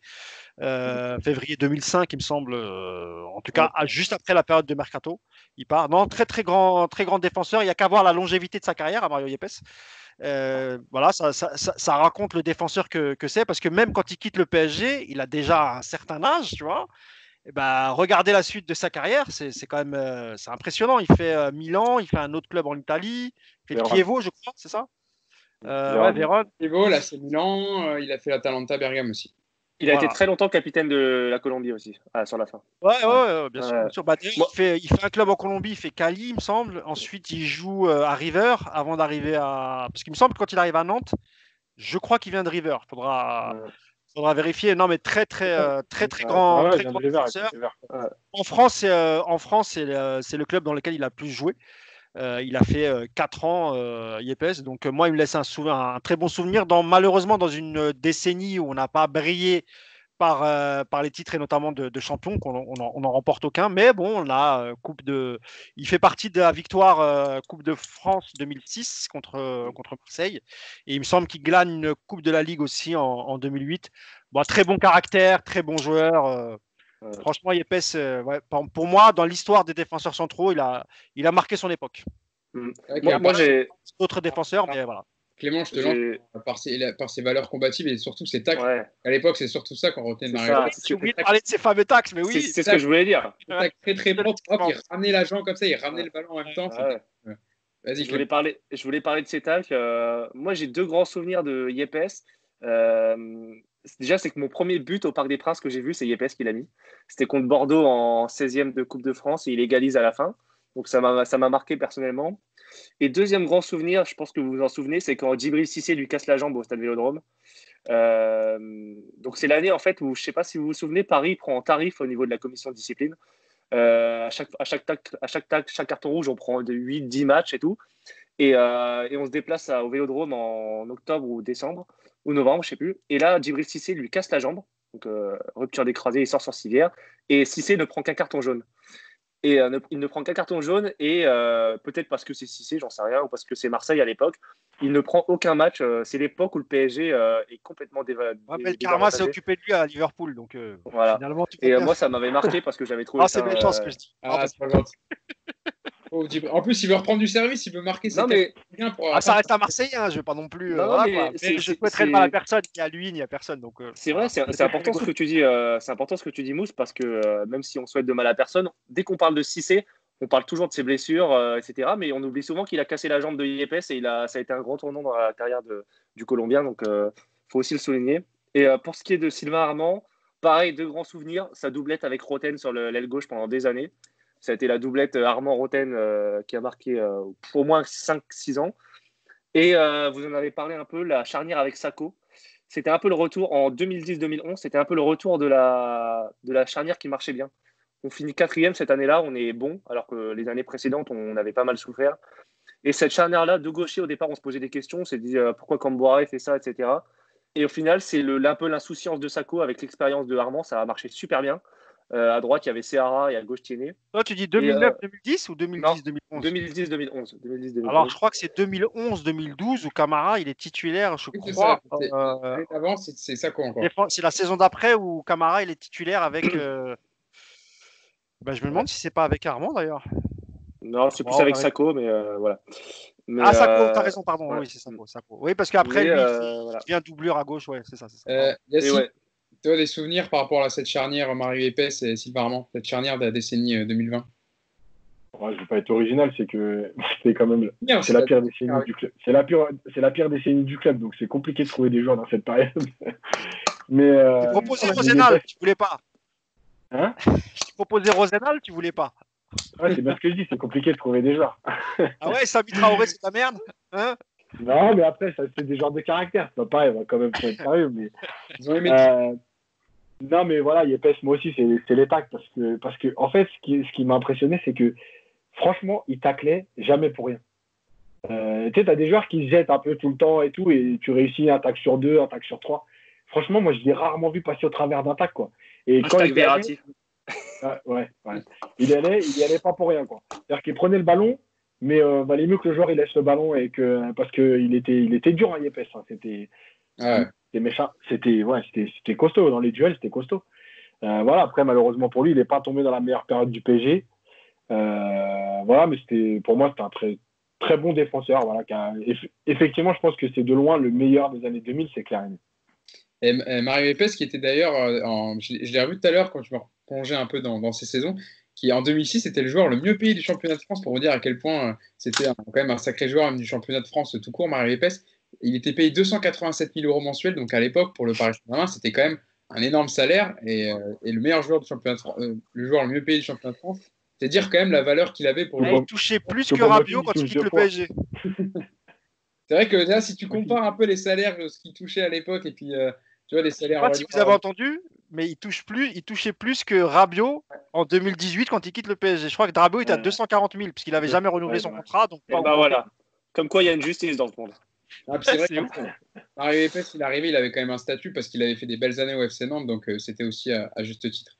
On va passer à toi, ton choix personnel, Clément, ton choix, ta sensibilité à ce poste de défenseur central. Alors, c'est pas un joueur, c'est pas un défenseur dans la liste, c'est Alex, défenseur brésilien, dit Tank, qui a joué au Paris Saint-Germain 2 saisons, entre 2012 et 2014, où il était venu rejoindre son ancien coach de Chelsea, Carlo Ancelotti. Bah ouais, Alex déjà parce que pour moi il symbolise la période où on était très solide défensivement, où c'était pas la panique à bord et c'était un peu la force tranquille. Et en fait pour moi c'est la définition d'Alex, c'est la force tranquille. C'est-à-dire que déjà c'est l'un des premiers à être arrivé, c'est l'un des premiers gros stars à être arrivé en mercato d'hiver avec Maxwell et Thiago Motta. Donc déjà quand même il est à Chelsea à l'époque, il se dit voilà je vais venir au PSG, c'était un club pas très structuré encore le PSG. Donc déjà c'est pas mal. Dès son premier match contre Montpellier au Parc, il te met un coup franc des 40 mètres en pleine lucarne. Là, tu te dis, ah ouais, c'est pas n'importe qui. Après, il a plus beaucoup tiré de coup franc parce que Zlatan est arrivé et il lui en a très peu laissé. Et surtout, ouais, la doublette avec Thiago Silva qui a très très bien marché à mon sens. Parce que même si c'était pas exactement le mentor de Thiago Silva, quelque part, Silva à l'époque, il avait moins de pression, moins de responsabilité du fait qu'Alex, il était plus âgé, il avait plus d'expérience, il avait remporté la Ligue des Champions, etc. Du coup, quelque part, ça tranquillisait Thiago Silva et ça rendait cette défense très stable. Notamment, il y avait Maxwell à gauche qui était encore dans ses bonnes années. Il avait 31, 32 ans et Maxwell était très, très bon. Et en fait, voilà, Alex, c'est un peu la force tranquille, pas de panique. Dans les gros matchs, on a répondu présent. On a mis des buts importants. J'ai parlé du but de Montpellier, mais il y a le but contre Marseille en Classico aussi, où il offre la victoire en 2011. C'est ça, en 2011, ouais. Deuxième partie de saison en 2011, de la tête sur corner, il offre la victoire. Donc il a mis des buts importants et à l'époque d'Alex, le PSG n'avait pas de panique à bord en défense. C'est ce que je retiens de lui. Je retiens aussi malheureusement les blessures aussi sur la fin, qui l'empêchaient de faire 2 matchs par semaine. Il était obligé de tourner et de faire qu'un match par semaine. Au début, quand il est arrivé, on se demandait ouais, est-ce que ça vaut le coup qu'il prenne la place de Sakho et tout. Bon, au final, on s'est vite rendu compte qu'il avait un niveau et bien plus au-dessus de Sakho. Et ça a été un grand apport pour moi, l'un des plus grands apports. Un homme de l'ombre qui ne parle pas beaucoup, qui ne fait pas beaucoup parler de lui, mais l'un des principaux apports au début de l'aventure de QSI. Mousse, ouais, sur Alex, c'est vrai, Clément Souini, il a apporté quand même pas mal d'expérience. C'est l'année-là aussi, enfin, c'est de 2013-2014, où on n'est pas loin de passer Barcelone les premiers quarts de finale. C'est vrai que c'était une charnière qui marchait bien, Thiago Silva, Alex, mais malheureusement, il y a aussi l'arrivée de Marquinhos, quand Laurent Blanc est là en 2013-2014, qui va le pousser vers la sortie et partir au Milan AC. On parlait tout à l'heure de défenseurs durs comme Mario Yepes. Bah, en voilà un autre, Alex, super recrue. Je crois, il me semble pas payé très très cher. 5 millions. 5 millions. Voilà, pas très cher, joueur d'expérience, joueur de devoir. En même temps, il avait le mérite de connaître Ancelotti, donc ça c'était cool. L'intégration s'est bien passée. Et évidemment, alors nous en tant que Parisiens, évidemment qu'on veut que les joueurs formés au club aient une place ou en tout cas essayent de faire leur trou dans l'effectif. Là, on parle de Mamadou Sakho, mais effectivement, à l'époque, il n'y avait pas photo entre le niveau d'Alex quand il était en forme physiquement et celui de Sakho qui était un jeune qui devait encore travailler et devait travailler beaucoup d'aspects de son jeu et notamment technique et notamment la relance, tu vois, qui était une des spécialités que ce soit de Silva ou d'Alex, ce qui n'était pas encore le cas du jeune Sakho et je pense que jusqu'à aujourd'hui, c'est pas sur Sakho qu'on va compter pour faire une bonne relance. Il a d'autres qualités. On peut comparer, si tu veux, peut-être Kimpembe et Sakho, peut-être le même profil de joueur. Et d'ailleurs, Kimpembe a eu du mal lui aussi à faire son trou quand Marquinhos, est arrivé au club. Donc, il a fallu faire une tournante pour que les trois puissent jouer et surtout pour que Kimpembe signe professionnel et n'aille pas voir ailleurs. Donc, non, moi, Alex, je suis tout à fait d'accord. Très bon choix de Clément. J'espère qu'on va parler d'autres joueurs, parce que là, en fait, on a surtout parlé des joueurs qu'on a proposés dans le sondage. Évidemment qu'il y a eu des joueurs, d'autres défenseurs centraux, et notamment dans les années 80. On va laisser la parole à, C'est ça. à Yacine. Hein. Exactement, je voulais te lancer Yacine parce que tu m'as dit, quand on a décidé des défenseurs qu'on voulait choisir, tu m'as dit que tu voulais quand même parler de Jean-Marc Pilorget, qui a pour toi marqué évidemment, enfin qui a marqué l'histoire du Paris Saint-Germain. Que Clément a interviewé il n'y a pas très longtemps, que vous pouvez retrouver Exactement. sur la chaîne YouTube. Une très belle interview. J'allais Super dire, mec. tu me coupes la chic, mais tu as raison de le préciser. Voilà, vous pouvez la retrouver sur la chaîne YouTube de Paris United. Yacine, Jean-Marc Pilorget, voilà, qui a joué au PSG entre 1975 et 1989, où il a été champion en 86. C'est un défenseur qui détient d'ailleurs le record de fidélité au Paris Saint-Germain, avec 435 matchs officiels avec le PSG. C'est dire l'empreinte qu'il a laissée au Paris Saint-Germain à ce poste. Ouais, je voulais en parler parce que c'est aussi les premiers titres du PSG et il fait partie de cette charnière, notamment avec Dominique Battenet. C'était un peu la bascule du PSG entre le club qui se construisait et le club qui grandissait, puisque Dominique Battenet, c'était quand même un joueur qui jouait à Saint-Etienne, qui était international, qui se retrouve au PSG, un club en construction, et qui va former avec Pilorget une charnière très solide. Et puis Pilorget, bon, Paris, c'est son club, quoi. Il a fait toute sa carrière ici. D'ailleurs, c'est, comme tu l'as dit, le recordman du nombre de matchs joués sous le maillot du PSG. Et Pilorget, en fait, il va gagner tous les premiers titres, c'est-à-dire qu'il gagne les 2 premières Coupes de France, mais il gagne aussi le premier titre de champion, où il forme la charnière avec Philippe Janol. Et en fait, pourquoi je voulais en parler? Parce que pour moi, c'était aussi mes débuts dans le foot, donc c'est aussi un côté un peu nostalgique et tout. Mais c'était cette époque où les joueurs étaient fidèles, étaient sobres. Tu vois, il n'y avait jamais un mot plus haut que l'autre. Voilà, ils faisaient leur taf.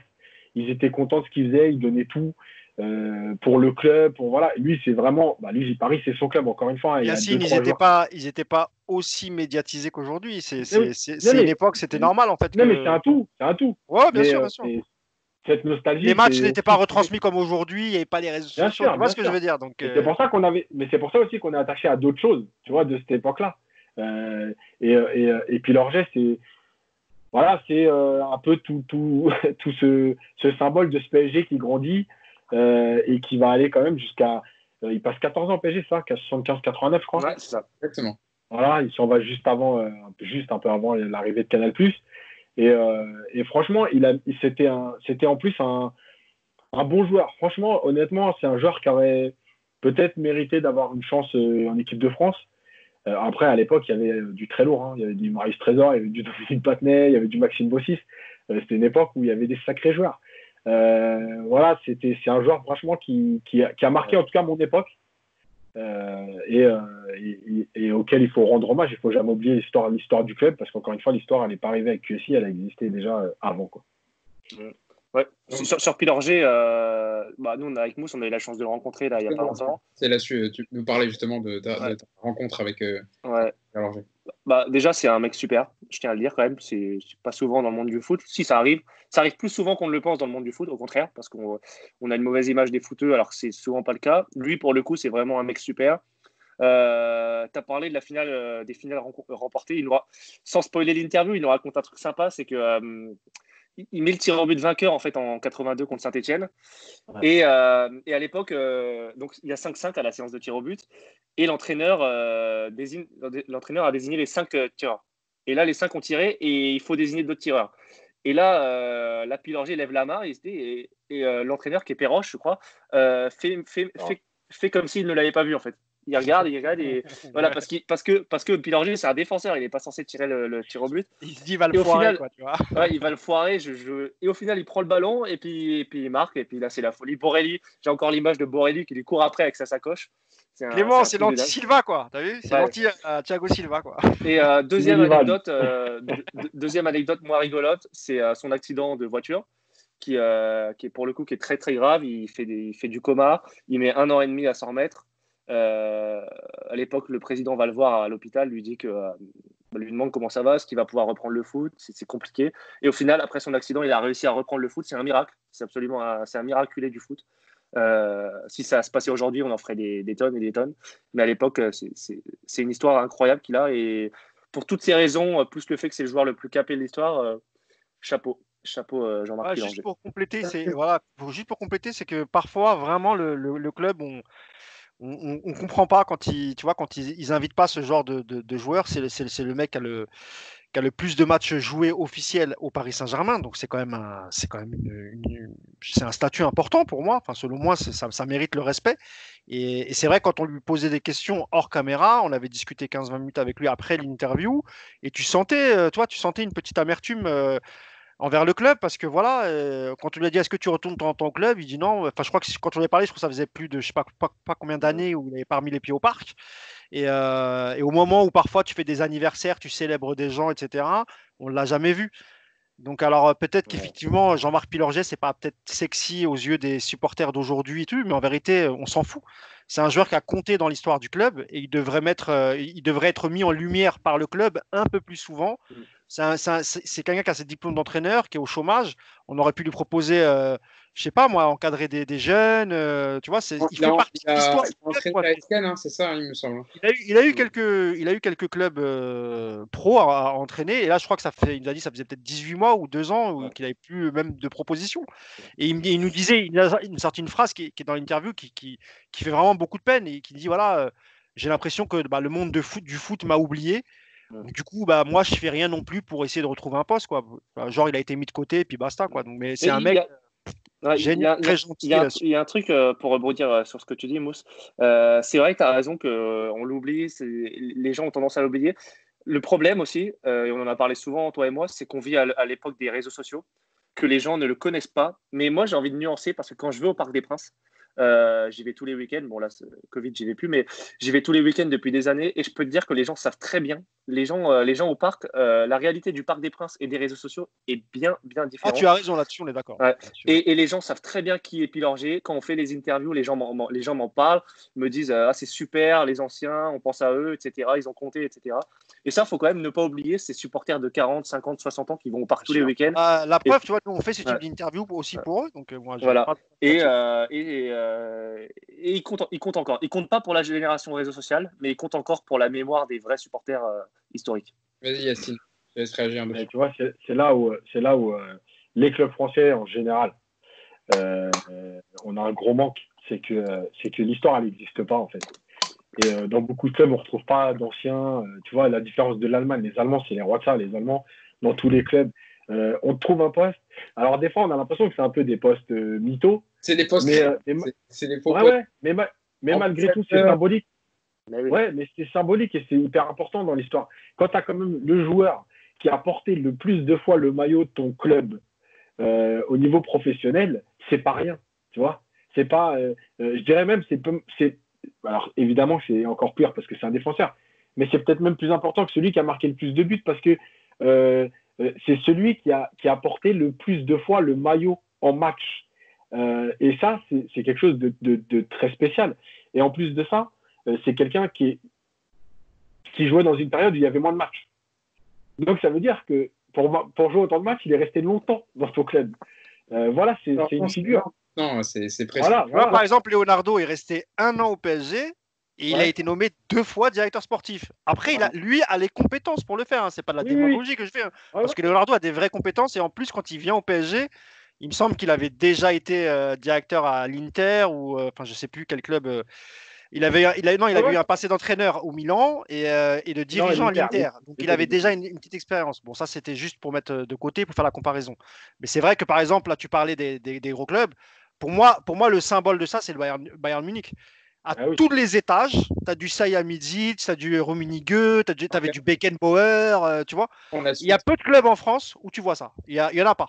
Tu as peut-être Lyon avec Florent Maurice, mais bon, là il est parti, mais c'est vrai qu'il a eu un rôle important. Récemment, tu as eu Ulrich Ramé à Bordeaux, mais pour moi, c'était un emploi fictif. On a eu Roche au PSG, mais bon, encore une fois, directeur sportif, c'est un métier. Il y a eu Jérémy Saint-Etienne. Jérémy Janot, qui était entraîneur des gardiens. Là, je te parle vraiment de dirigeant. Là, je te parle de dirigeant, pas d'entraîneur. Directeur sportif ou tu vois ce genre de... ou par exemple Armand à Rennes, tu vois. Bon, là, c'est plus surprenant parce qu'il a peu joué à Rennes, mais bon, pourquoi pas. Mais c'est vrai qu'en France. Ouais. On peut parler quand même du choix numéro 1, messieurs, de ce sondage. La paire, quand même, Thiago Silva Marquinhos, qui a été élu pour 60% des suffrages. Alors, on en a déjà parlé un peu en tout début de sujet, mais c'est vrai qu'Yacine, même s'il y a évidemment il y a eu d'excellents défenseurs avant, on les a énumérés, on en a parlé. Thiago Silva Marquinhos, ça représente en même temps, il y a on va dire le début de l'RQSI et le futur de l'RQSI réuni dans ces 2 défenseurs. Il y a effectivement, de toute façon, dans le vote, il y a l'âge, Moi, je veux dire, en tant qu'éducateur, entraîneur de foot, moi, Ricardo Roche, c'est plus fort que Thiago Silva Marquinhos. Parce que ça savait tout faire, c'est-à-dire que c'était méchant, ça défendait très bien. Je rappelle qu'à l'époque, par exemple, la Coupe de l'UEFA, c'était les 2e et 3e de tous les grands pays, de tous les grands championnats. Yacine, je te coupe 2 secondes. C'était pas les mêmes arbitrages non plus. C'est-à-dire que dans les années 90, tu laissais passer beaucoup plus de choses qu'aujourd'hui. C'est peut-être aussi pour ça que les défenseurs sont peut-être un peu moins méchants aujourd'hui parce que au moindre contact, c'est rouge et 5 matchs de suspension. Tu vois. Après, quand tu vois Pépé, quand tu vois Ramos, c'est vrai, mais eux, c'était déjà. Un peu mieux qu'avant, quoi. Parce qu'avec le VAR aujourd'hui, tu peux plus être méchant, Yacine. Non, mais ça, c'est clair. Non, mais je parle dans la dureté des contacts. D'accord, bien sûr. Mais voilà, après, Silva Marquinhos, honnêtement, c'est une charnière où on se dit, ça aurait dû être la charnière des grands titres du PSG, des très grands titres du PSG. Et finalement, quand on regarde, c'est pas une charnière qui s'est installée dans la durée. Il y a toujours eu un peu du Kipembe, Marquinhos qui est décalé un peu à droite. T'as Silva. Enfin, c'est bizarre, on n'a pas l'impression. C'est la sensation, que c'est pour nous la meilleure charnière, mais on n'a pas l'impression qu'elle est installée dans l'histoire du club. Non. Moi, je les associerais même pas. Parfois, Silva était blessé aussi. Et du coup, c'était Sakho qui jouait, ou tu vois, ça tournait. Donc, c'est vrai, tu as raison. Et Marquinhos a joué au milieu, il a joué latéral. Enfin, tu vois, c'est bizarre. On a l'impression que c'est la charnière qui devrait être la charnière phare. Et on a l'impression que finalement, on n'a pas de référence avec cette charnière. Et puis là, regarde, quand tu vois Marquinhos qui a été souvent mis au milieu de terrain au poste numéro 6, ça joue un peu dans la perception de. Avec peu de résultats probants. Bien sûr. De 6, il a rarement fait des super matchs. Il a fait des bons matchs, mais il a aussi fait des matchs catastrophiques. Et là, je parle de Liverpool, match aller la saison dernière, par exemple. On ne ressasse pas les démons du passé. Est-ce que vous voulez apporter vous parler d'un défenseur en particulier ou d'une autre charnière, Mousse, Clément? J'ai cité quelques joueurs qui ont quand même compté. Évidemment, Mamadou Sakho. Presnel Kimpembe qui nous a sorti quand même des matchs monstrueux, notamment on se rappellera toujours du match contre Barcelone au Parc, mais même d'autres. Contre Dortmund. Contre Dortmund. On peut citer des joueurs qui ont participé à l'histoire du club. Je parlais en rigolant de Sami Traoré, mais mine de rien, il a fait ses matchs. Alors, je ne dis pas qu'il a fait des super matchs, mais comme on n'avait que lui, là, il en a joué quand même beaucoup. Zoumana Camara, faut pas l'oublier parce que moi je trouvais quand même que c'était plutôt un défenseur élégant. Pas mauvais, honnêtement, il n'est pas une mauvaise relance, Camara. Moi je trouvais, franchement, il nous a bien dépanné quand il y avait des blessures sous QSI. Il a joué longtemps. Il a joué très longtemps, même s'il avait un rôle dans le vestiaire un peu de grand frère parce que c'était un des plus expérimentés et en plus il s'entendait très très bien avec Ibrahimovic. D'ailleurs, c'est grâce à lui qu'il prolonge d'une saison, la dernière, il me semble, parce que c'est Ibrahimovic qui insiste pour que Camara reste. Après, voilà, il y a eu David Rosenal, on en rigolait tout à l'heure, mais bon, il a joué au PSG. Moi, j'essaye de trouver quelques. Voilà, quelques. Bah, il y a, gens. il y a- il y a eu, il y a eu, il y a eu Van. Paul Le Guen. Paul Le Guen, Il y a à eu son époque, Christian Pochettino. Ouais, Pochettino. Heinze, il a été souvent aussi parfois Enzo, mis en défense centrale. Grégory Le- Et Christian Van. Ça Christian Worms, ouais, l'allemand. Ouais. Bourillon. Qui ça Grégory Bourillon. Oh, arrête, c'est le pire, lui. Arrête. Non, je rigole. Non, personnellement, Lucano. ouais, pour donner mon avis un peu perso, c'est vrai que moi, c'est plutôt Mamadou Sakho qui m'a marqué parce que, en plus, pour avoir eu la chance de le rencontrer au Canal Football Club, c'est quelqu'un vraiment qui, bah voilà, on le sait, c'est un enfant de la ville, il est amoureux du club. Il le dit même dans toutes ses interviews, dès qu'il parle du PSG, voilà, c'est son club, c'est sa ville, c'est ça, il y a toute sa famille qui vit là-bas. Donc c'est vrai que dans les années d'amis, en tout cas, quand j'ai commencé à aimer le PSG, à suivre le PSG, Mamadou Sakho faisait partie de ces joueurs et voilà, il a beaucoup apporté au club. Non, il a été capitaine du club, voilà, il est le capitaine le plus jeune de l'histoire du Paris Saint-Germain, c'est pas rien. Et voilà, c'était un gaucher quand même. Alors certes, on lui a souvent un peu reproché peut-être ses relances, mais c'était un défenseur très solide qui a toujours mouillé le maillot et qui lui aussi faisait des tacles. Ah, je vois Yacine qui fait la moue. Non, non, c'est pas pour toi, c'est pas pour toi. Ah, Après, je vais rajouter un nom parce qu'on a oublié quand même quelqu'un. Mais... Bien sûr, bah, je te donne la parole. Bah, c'est voilà. En tout cas, moi, Je sais de qui tu vas parler. Tu vas parler de DU. Non. Non, mais DU, Ouais. il a fait ses matchs au PSG. Après, il a fait ce qu'il a fait, tu vois. Mais il n'a pas été dégueu en défense centrale, tu vois. alors vas-y, bah, ouais. mon choix Non, personnel, voilà. sensible, c'était Quand Mamadou. même. Je te laisse développer, Yacine, de nous donner ton nom. Ouais, Antoine Comboiré quand même. Ah oui, c'est vrai, c'est vrai. Parce Ah, qu'en mais plus, comme il Antoine n'était pas, Comboiré, je comme il rappelle. était pas titulaire, je pense que c'est pour ça aussi qu'on n'en a pas. Ouais, mais il joue beaucoup. Et en plus, Il joue beaucoup. Comboiré, si vous vous rappelez, il arrive avant Canal+, c'est-à-dire il arrive en 89, je crois. 89. C'est là. Voilà. Et en fait, il De fait la Nantes lui aussi, transition. comme Yepes et tout ça, il Voilà. vient de Nantes lui aussi. Il fait la transition et c'est un des seuls qui va rester en fait après Canal+, qui va rester quand même plusieurs années puisque il sera là contre le Real Madrid notamment avec ce fameux 4e but. Il sera là il est là contre la Juve, il est titulaire contre la Juve. En fait, Comboiré fait beaucoup de matchs parce que à l'époque, à La Roche, il prend beaucoup de cartons et il rate notamment par exemple le match aller contre la Juve, le match photo contre le Real. Il rate le match aller contre Milan, je crois, ou un truc comme ça avant aussi. Et donc, Comboiré va beaucoup jouer. Et Comboiré, c'est quand même un mec qui va marquer le club parce que c'est un vrai soldat, quoi. C'est-à-dire que pareil, il est attaché au club, c'est un soldat. Et quand il revient, et moi, ce que j'aime aussi chez lui, c'est qu'il est revenu en tant que coach. Il s'est fait virer en plein milieu de saison alors qu'il était premier, etc. Alors, pour plein de raisons, hein, il n'y a pas de. Et en tout cas, moi, ce que j'ai aimé, c'est qu'il n'a jamais craché sur le club. Et il n'a jamais dit qu'à ce moment-là de la saison, c'est vrai que c'est pas normal. Il a toujours accepté en disant voilà, il y a des nouveaux propriétaires, les mecs ils veulent travailler avec leurs hommes.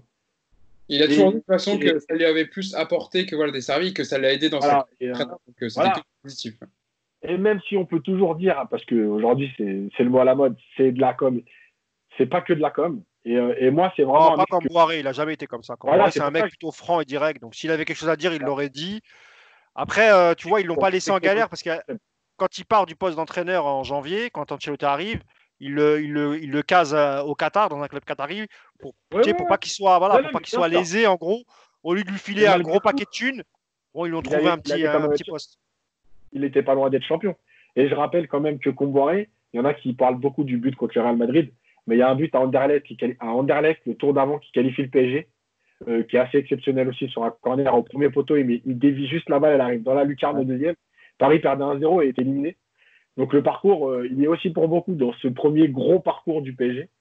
Voilà, c'est des joueurs qui marquent l'histoire. Encore une fois, peut-être moins médiatiques ou moins bling-bling ou moins paillettes, mais c'est des joueurs qui ont marqué l'histoire par leur côté soldat, quoi. Ouais, juste pour conclure sur la fin de Camboire au PSG en tant qu'entraîneur, si tu le fais partir en gros pour attirer des gros joueurs, et c'est Ancelotti qui vient, et d'ailleurs c'est grâce à lui qu'il y a Mota, qu'il y a Alex dont parlait Clément tout à l'heure, et je pense que ça il l'a compris. On ne lui a pas reproché des résultats sportifs, il était premier à la trêve. Non, bien sûr. Tu vois. Maintenant, quand tu as un projet, tu te lances et tu vises la Ligue des Champions. Bon, malheureusement, avec tout le respect que j'ai pour Antoine Camboiré, il n'avait pas assez d'expérience et peut-être pas assez je sais pas, peut-être d'expérience pour se faire respecter par des joueurs comme Ibrahimovic, ce genre de joueurs, tu vois. Mais t'en connais qui aurait pu glisser un petit mot, tu vois, dans des interviews, au moins un petit tac ou un petit truc quand même. Parce que bien sûr, lui, il a toujours été classe et même après, des années après, quand il est parti, on lui posait des questions sur la Ligue des Champions, il a toujours été positif sur le PSG. Non, il n'y a pas de problème avec Camboiré. D'ailleurs, avec lui, les 6 premiers mois de Pastore, ils sont très très bons. Ah ouais. Mais la première saison de Pastore est très bonne, mais c'est vrai. Si, c'est vrai, tu as raison. Il y a aussi dans le poste de défenseur central, on n'a pas évoqué, mais la filière brésilienne, comme on a une grosse communauté brésilienne à ce poste, c'est David Luiz aussi. Ouais. Qui aura J'ai fait des bonnes saisons au Paris Saint-Germain et qui aura aussi apporté et aidé le PSG dans sa quête. Bonne dans l'envie, c'est vrai, la mentalité, super mec de vestiaire, tout le monde l'adorait. D'ailleurs, Kimpembe, quand il part, il est dégoûté parce que pour lui, c'est un peu son mentor. Lui, il dit qu'il a beaucoup appris aux entraînements à côté de David Luiz. Il n'a pas cité Thiago Silva parce que c'est un super mec. Après, au PSG, il nous a coûté quelques buts, tu vois, par des erreurs d'inattention. Si je peux dire un truc, tu vois, parfois, quand on est supporter et tout, on regarde les équipes, on se dit toujours, les meilleurs doivent jouer. Et tu vois, moi, comme j'ai été entraîneur un peu, des fois, j'ai ce recul. Et tu vois, parfois, je me dis, est-ce qu'entre David Luiz et Thiago Silva, à un moment donné, dans un groupe, qui sait que je garde et c'est pour ça aussi que des fois, on doit comprendre ça, parce que quand tu es entraîneur, des fois, il vaut peut-être mieux avoir un mec un peu moins bon, mais qui t'apporte ce côté guerrier, fédérateur, etc., que d'avoir le meilleur, mais qui est isolé. Et je trouve que le truc de David Luiz et Thiago Silva, moi, je me suis souvent posé la question de savoir si le PSG, à un moment donné, avait pas... Enfin, il y a d'autres circonstances, hein, mais à un moment donné, si j'avais été entraîneur, qui j'aurais gardé des deux? Non, mais en fait, le problème, c'est qu'il fallait faire une place à Kimpembe pour le faire entrer dans la rotation. Ils étaient 4. Et voilà, et après, tu as eu l'opportunité de le vendre, récupérer tes sous pour Chelsea. Ouais, non, mais je suis d'accord avec toi. Moi, parce que c'est vrai, moi, je suis d'accord avec toi, c'est pas un super défenseur. Non, footballistiquement parlant, Silva est meilleur. Voilà. Puis dans un vestiaire, Luiz est meilleur. Voilà. Ce qu'il apporte autour, c'était hyper important. Humainement, c'est un super mec. Franchement, il était embrouillé avec Cavani quand il jouait à Chelsea. Ils étaient front de front et ils étaient super potes. Une fois qu'ils sont arrivés au PSG, ils sont devenus super potes, tu vois. Donc, c'était aussi pour dire c'est tout cet aspect-là du côté de David Luiz. Et ben voilà, leur passe, les amis. On a déjà, je crois, 1h20 de podcast. Donc c'est vrai que le sujet des défenseurs centraux nous a bien pris, nous a bien passionné. Alors on peut dire déjà quel poste on fait alors la semaine prochaine, les gars? Les gardiens, ça peut être drôle. Hein. Les gardiens? Non, parce qu'il n'y a pas assez. Je pense que les ailiers, c'était une bonne idée. Que ce soit à droite ou à gauche, genre Di Maria, tu vois. Neymar, Ginola, Christian Rodriguez, Ginola. On va tous les faire. Ah oui, Christian Rodriguez, avec son numéro 7, Clément, pourquoi tu rigoles? Je ne le mettrai pas au niveau de Di Maria et Ginola, mais tu as sorti ça au milieu. On le citera dedans. Bah écoutez, en tout cas, on les fera quand même, les gardiens. On a le temps de faire tous les potes. On fera les gardiens. Pour le choix, ça va être vite réglé. Hein. Ça sera. Ouais, je pense qu'il y aura il y a débat. Moi, Lama tout en haut, franchement. De toute façon, déjà par décennie, il n'y a pas photo. Tu mettrais Bats 80. Ça ne sert à rien. On fera la semaine prochaine. On fera la semaine prochaine. Je sais quand je vous lance, je sais qu'on est parti. J'aurais bien voulu vous écouter sur le sujet, mais je préfère. Il va absolument parler d'Apoula Edel, mais il n'y a pas de problème, Clément. Attends de développer, t'inquiète pas. Il fait partie de l'histoire du PSG. Bon, en tout cas, voilà, on fera les ailiers. Vous l'entendez, vous l'avez entendu ici. On fera un sondage sur les ailiers qui vous ont marqué au Paris Saint-Germain. On en discutera dans le podcast. Merci à vous de nous avoir écoutés. On espère que vous avez passé une bonne heure avec nous pour parler du Paris Saint-Germain et parler de football. Je voulais remercier encore une fois l'équipe qui m'a accompagné aujourd'hui pour fabriquer ce podcast. Mousse, Yacine, Ahmed et Clément Perna. Merci à vous, les gars. Comme d'habitude, très constructif et très passionnant. Merci à toi. Voilà. J'espère que les gens vous avez pris du plaisir chez vous. Bon, en tout cas, bon déconfinement. On espère que ça va bien chez vous. Et nous, on continuera comme toutes les semaines à vous faire ce podcast, votre podcast. On va faire du foot ce week-end grâce aux Allemands. Et voilà, ce que j'allais dire. Et on parlera de la reprise du championnat. On parlera de la reprise du foot ce week-end en Bundesliga et je pense qu'on aura beaucoup de choses à dire. Merci à tous et on se dit donc à jeudi prochain. Salut à tous. Salut. Ciao.